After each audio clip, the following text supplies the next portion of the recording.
Hello, Frank here. Going to do my weekend races at Kansas race review, my deep dive. Adding O'Reilly and ARCA this weekend because I didn't get a chance to do a short video of it. Well, we're going to start with ARCA. Let's just cut right down to it. Cletus McFarland was the showstopper of the race until he blew up, and him blowing up was the show-stopping number. He showed very good car control. When the engine blew, dumped a bunch of oil, his car got into it, slid. A lot of drivers would spin out. He kept good car control. I think it's the drifting that he does is what helped him. But ultimately, he was racing around the top 10. He moved up, took his time moving up, and went into the top 10. Ultimately blew an engine at lap 75, and he ended up finishing in 20th position. Still not bad, but considering this is ARCA National Series, not the ARCA East or West, he was running top 10. So that's about half the field. 30 cars total, or 29 cars total. So I think about half of them was relatively competitive. So it's not really all that bad. But your dominating driver of the race was Jack Wood for a while. He led 39 laps. Daniel Dye was up there. He led 16 laps. But Gio Ruggiero, I don't think I butchered it, unfortunately. He ended up winning his second race of the year in ARCA. 2 races he's raced, and both of them he's won. Overall, it was a pretty good race. A lot of cars went out due to mechanical.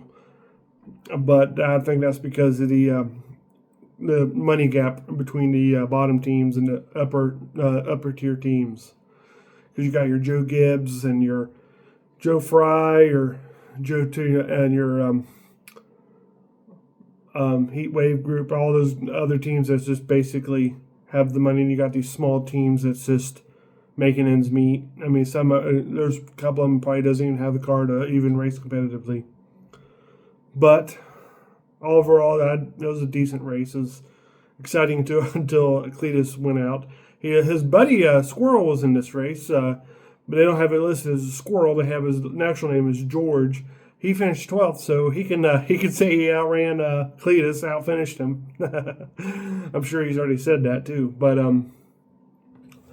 overall, it wasn't a bad race. I give it about a 6 out of 10. I mean, for an ARCA race, it was pretty decent.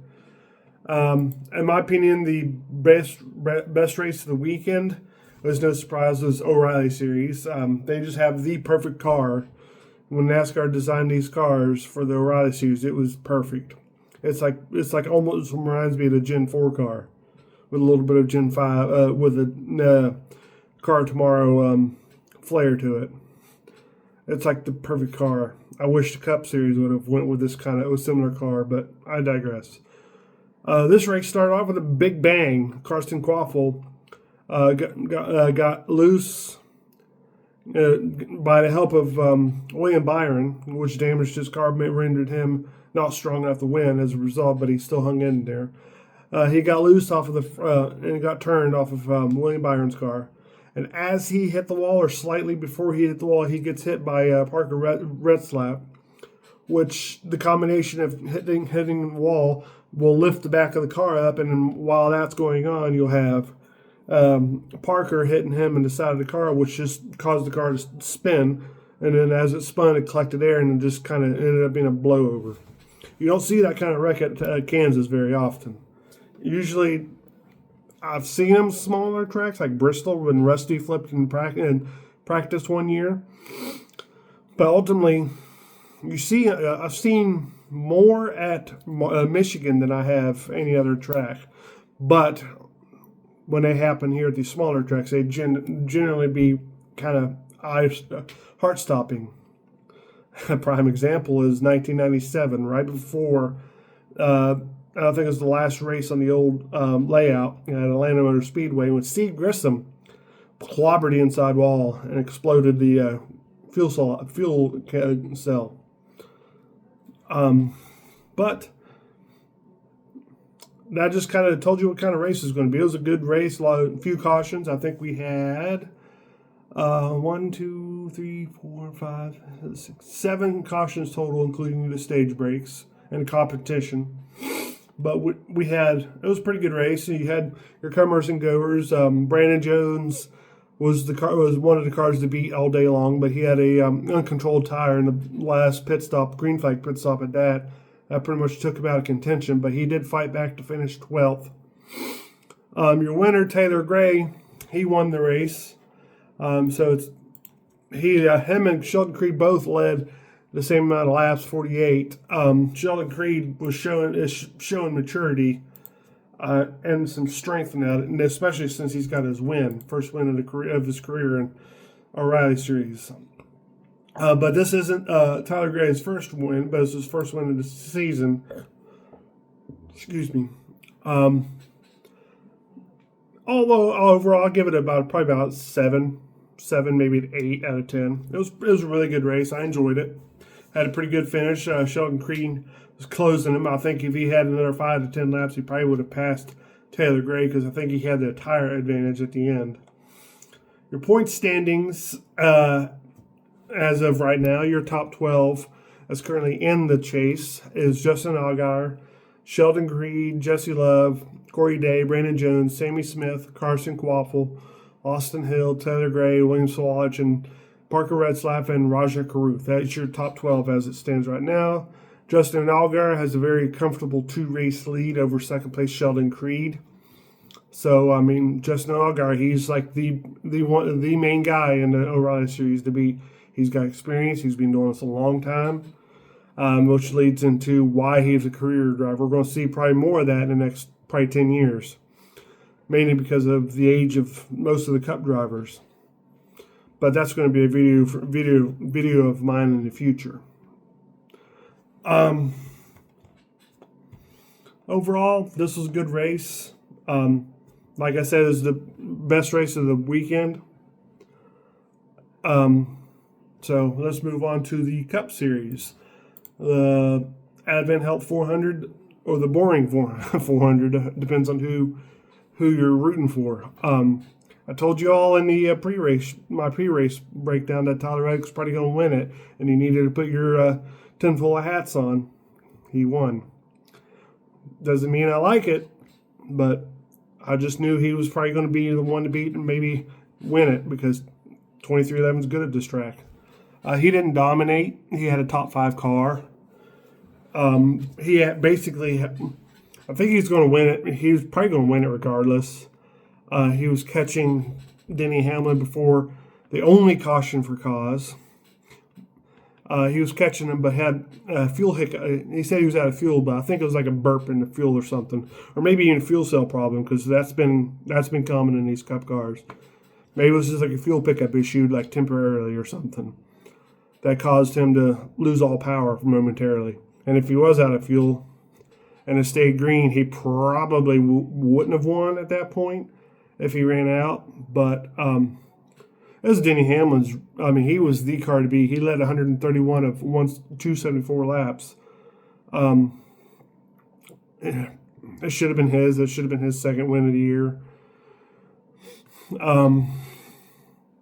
But Cody Ware doing Cody Ware things basically changed the entire outcome of the race. And then when they restarted, I thought Kyle Larson was going to win it, but then Tyler Reddick put on his booster jets as NOS, as I've seen people say, and passed him. From what I can tell, he gunned it. He didn't let off. He went full head of steam in those corners. And he went just hard enough, and it stuck just well enough for those new tires for him to pull it off. Now, if he did that with older tires, he probably would have slipped up to towards the wall and probably would have lost everything he just tried to get, and probably would have finished probably outside the top 5, maybe top 10 at that point. But because of the fresh tires and the green-white checkered, he was able to make it stick. It didn't help that Kyle Larson said he had a tight car. So, all right, we're going to do your rundown here, the top 20. Tyler Reddick gets his 5th win of the season. Kyle Larson finishes 2nd. Chase Briscoe 3rd. Denny Hamlin, Bubba Wallace, Brad Keselowski, William Byron, Chase Elliott, Ty Gibbs, and Chris Buescher rounds out your top 10.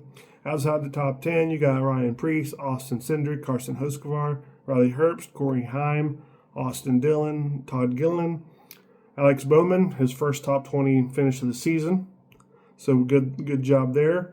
Daniel Suarez and Christopher Bell, who Tyler Reddick pretty much sabotaged his chance to get a top 5 finish by pulling a Denny Hamlin and running him up the wall. I'm glad to see Alex Bowman had a decent car today.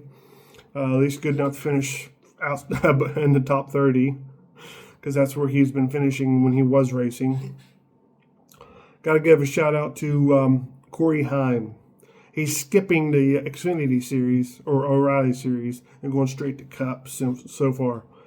And honestly, I think that's how with these Cup cars, so long as they keep them, that's what these drivers should start doing.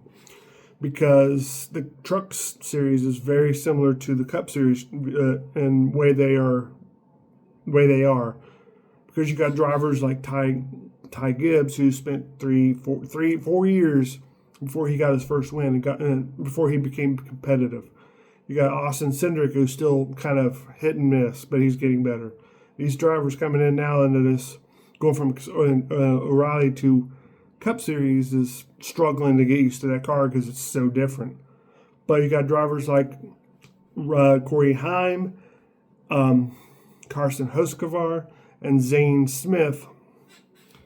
They tend to do a little bit better, even though Zane Smith's not with the top team. He ended up finishing 32nd in this race, but Carson Hocevar, he's shown a lot of potential, and he hasn't had that O'Reilly to Cup Series woes that other drivers had.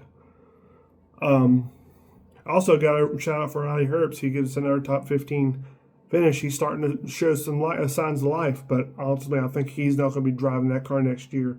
I think it's going to be Corey Heim. That's what I'm thinking. And I think if that ends up being the first announcement, you're going to see a lot of changes.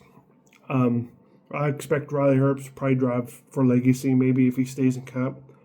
Personally, I think he needs to go to O'Reilly because he was starting to get it down there. So I give this race about a 5 out of 10. It was a green race, like I thought it was going to be. Let's run over the points, top 16 right now. You got Tyler Reddick, who has almost 2 race advantage over Denny Hamlin at 105. You got Ryan Blaney, who's 2 races back. In third, you got Ty Gibbs, Kyle Larson. That's your top 5. They're all under 150 points back. And then you got Chase Elliott, William Byron, Bubba Wallace, Brad Keselowski, Christopher Bell rounding out your top 10. And then you got Chris Buescher, Carson Hocevar, Ryan Preece, Joey Logano, Chase Briscoe, and Daniel Suarez rounding out your top 16. That's about all I have today. I'll see you all in the next video. And like and subscribe for more.